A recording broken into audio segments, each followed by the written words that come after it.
Video शुरू करने से पहले बिल्कुल छोटा सा डिस्क्लेमर आपको दूंगा। काफ़ी सारे लोग यार ऐसा समझ रहे हैं कि मैं कोडी को हेट करता हूं, या फिर मैं नहीं चाहता कि कोडी रेसलमेनिया में रोमन को हराए, या फिर मैं नहीं चाहता कि कोडी रोमन को फेस करें।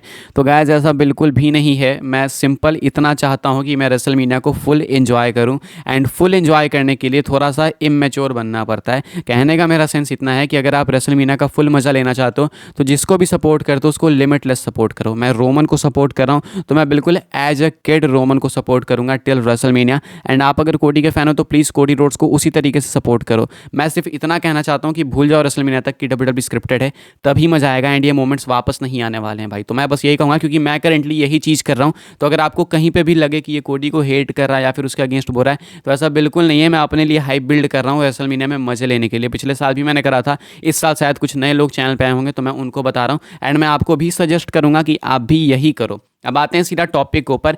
इस टॉपिक पे वीडियो बनाने का मुझे इतना मन था कि पूछो ही मत। इसलिए मैंने ना इसके बारे में कुछ लिखा है, ना ही मैंने कुछ सोचा है। सीधा अपने ओपिनियंस बताऊंगा कि रोमन वर्सेस रॉक मैं क्यों देखना चाहता हूँ रेसलमेनिया में, एंड रोमन वर्सेस कोडी क्यों नहीं। एंड अगर रोमन वर्सेस कोडी होता है तो मैं क्यों नहीं चाहता कि कोडी रोड्स जीतें। वो सारी बातें इस वीडियो में हम लोग करेंगे, लेकिन वो सिर्फ मेरे ओपिनियंस है, एंड आपके ओपिनियंस भी बहुत ही ज़्यादा वैल्यूएबल है मेरे लिए। तो आप लोग प्लीज़ कॉमेंट करके अपने ओपिनियंस बताना। ये वीडियो मैं एलिमिनेशन चेंबर के टाइम डालता, लेकिन मुझे कहीं ना कहीं ऐसा स्पाइडी सेंस से मुझे लग रहा है कि शायद रोयल रंबल के टाइम चीज़ें क्लियर हो जाएंगी कि रेसलमेनिया में क्या होगा, तो फिर ओपिनियंस देने का कोई फ़ायदा नहीं रहेगा। तो इसलिए अभी इस अनस्क्रिप्टेड अनप्लान्ड वीडियो में सब कुछ हम लोग कवर करने वाले हैं। अब क्या है रीजंस कि मैं रोमन वर्सेस रॉक देखना चाहता हूँ, रोमन वर्सेस कोडी नहीं, वो मैं आपको बताता हूँ।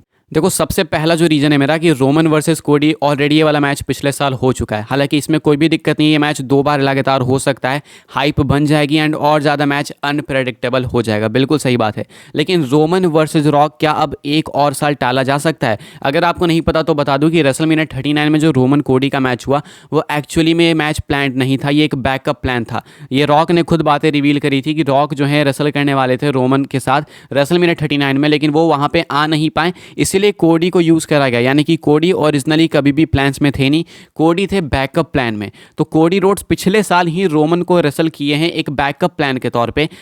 रॉक थे उस टाइम पे रोमन के लिए ओरिजिनल इन प्लान्स। तो अब रॉक वापस आ ही चुके हैं, तो क्या डब्ल्यूडब्ल्यूई वापस से कोडी को ही डालेगी? कहने का मतलब बस इतना है कि जब रॉक आने वाले थे तो कोडी का कोई नामो निशान नहीं था पिछले साल, तो अब रॉक आ चुके हैं इस साल, तो अब कोडी का नामो निशान क्यों होगा रेसलमेनिया में? डब्ल्यूडब्ल्यूई के पीओवी से सोचो। दूसरा पॉइंट मेरा ये है कि अब रॉक आ चुके हैं, चैलेंज कर चुके हैं रोमन को, कॉल आउट कर चुके हैं रोमन को, पॉल हेमन रोमन की तरफ से रिस्पांस भी मिल गया है, सारी चीज़ें सेट हैं। क्या अब भी कोई सेंस बनता है कि इस फ्यूड को एक साल और टाल दें? कोई भी लॉजिक है कि इस फ्यूड को अगले साल के रेसलमेनिया के लिए टाल दिया जाए? बिकॉज ऑलरेडी ये चीज़ अगर आपको नहीं पता तो मैं बता दूं कि पिछले 4-5 साल से टलते आ रही है। रेसलमेनिया 37 में ये वाला मैच होने वाला था, 38 में भी नहीं हुआ, 39 में भी नहीं हुआ, एंड अभी 40 में होने जा रहा है। जस्ट इमेजिन अगर ये 40 में भी ना हो, 41 में हो, तो क्या कोई इसमें इंटरेस्टेड होगा? हमने देखा है कि रोमन रेंज साल बाई साल डाउनफॉल में जाते जा रहे हैं। कहने का मतलब है उनका कैरेक्टर, रोमन का कैरेक्टर 2020 से स्टार्ट हुआ था, 2021 में पीक पे गया था, 2022 बहुत अच्छा था, 2023 बहुत सरा हुआ गया है। रोमन रेंज ने बहुत ही कम compete करा है एंड लोग बिल्कुल उब गए हैं रोमन की रेंज से। अब इमेजिन करो कि अगले साल तक रोमन रेंज का क्या हाल होने वाला है। क्या ये मैच उतना हाइप्ड होगा? अच्छा, अभी अगर ये मैच होता है रोमन रॉक का रेसलमेनिया के अंदर, तो ये ऑलरेडी काफ़ी कम हाइप्ड मैच होगा। कहने का मतलब है कि जितना ये पिछले साल या उसके पिछले साल हाइप्ड होता है, ये अभी उस लेवल का हाइप्ड मैच नहीं होगा। बिकॉज रीज़न क्या है कि रोमन का कैरेक्टर अभी वो पहले वाला ट्राइबल चीफ बिल्कुल भी नहीं है। तो रोमन का कैरेक्टर अगर एक साल ऐसे ही और डाउनफॉल में जाते रहा, रॉक को अगर रोमन अगले साल रेसलमेनिया में फेस करें, तो सोच लो भाई मैच की हाइप क्या होगी। उसके बाद कुछ लोग कहेंगे कि भाई rock versus Roman elimination chamber में होना चाहिए। Just be real, be realistic. एक बार सोचो, क्या रॉक वर्सेस रोमन सही में एलिमिनेशन चेंबर लेवल का मैच लगता है? जस्ट बिकॉज वहाँ पे क्राउड ज़्यादा आ रही है, इसका मतलब ये नहीं है कि एलिमिनेशन चेंबर एक रेसलमेनिया टाइप का इवेंट है। देखो, क्राउड आप 1 लाख भी ले आ सकते हो, किसी भी इवेंट में ले आओ, कहीं पर भी करा दो, इंडिया में करा दो, कहीं पर भी ले आओ, लेकिन क्या वो चीज़ रेसलमेनिया के साथ कम्पीट कर पाएगी? रेसलमेनिया में अगर 10,000 लोग भी आते हैं, 20,000 लोग भी आते हैं, तो भी रेसलमेनिया इज़ रेसलमेनिया। अब रेसलमेनिया क्राउड की वजह से रेसलमेनिया नहीं है, रेसलमेनिया की एक रिच हिस्ट्री है। रेसलमेनिया को बनाने में विंस मैकमैन को बहुत पापड़ बेलने पड़े थे, बेचने पर कह रहा हूँ, एंड अपनी दौलत सब कुछ बेचनी पड़ गई थी। तो रेसलमेनिया की हिस्ट्री काफ़ी रिच है एंड रेसलमेनिया जाना ही जाता है इस चीज़ के लिए कि सारी मेजर स्टोरीज यहीं पे ख़त्म होती है।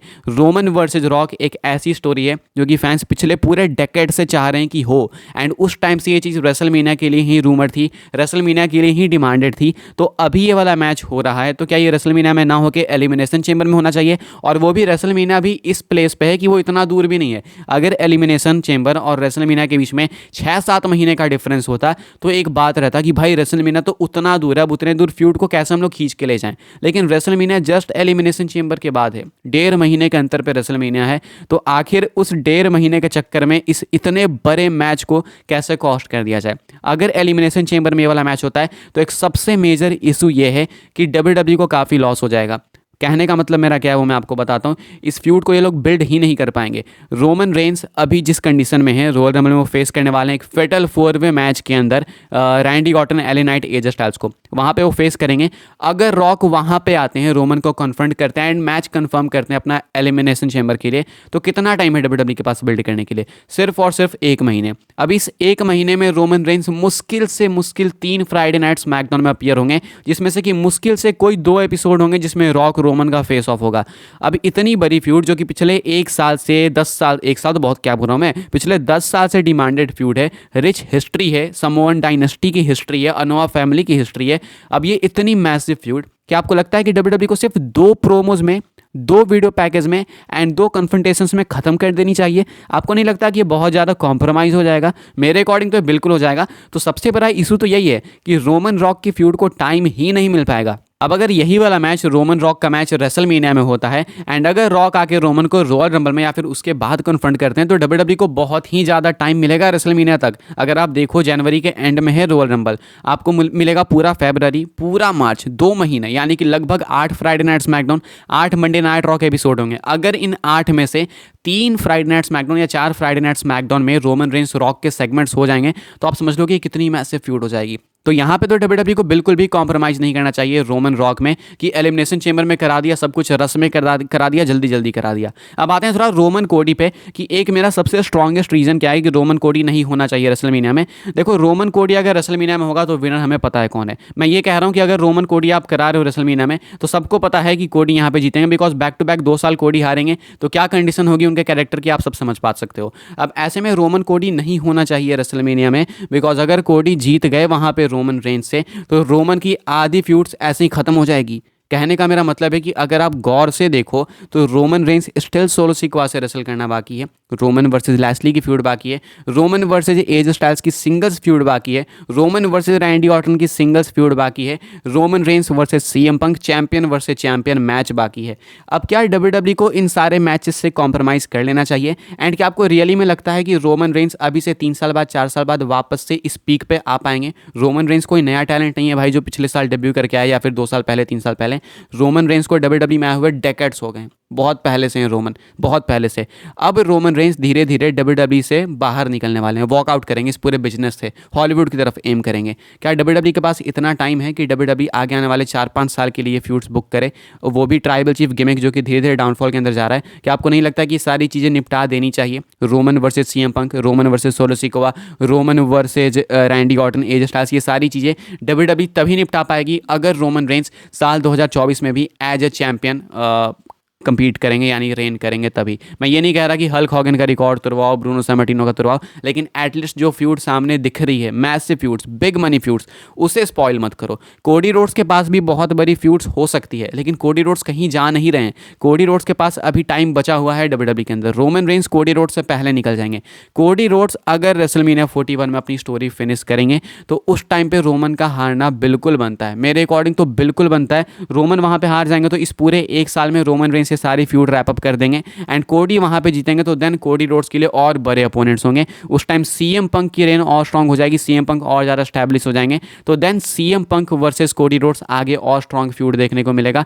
बात रही कोडी रोड्स की और मल्टीपल फ्यूड्स की, तो एले नाइट उस टाइम पे और टॉप पे जा सकते हैं। एले नाइट को पूरा 1 साल मिल जाएगा जब एले नाइट को बुक कर सकते हैं WWE और स्ट्रांगली। और भी कई सारे मैचेस है कोडी रोड्स के लिए जो कि WWE आने वाले 2-3 सालों में करा सकती है। जरूरी नहीं है कि उसको 2024 में ही कराया जाए।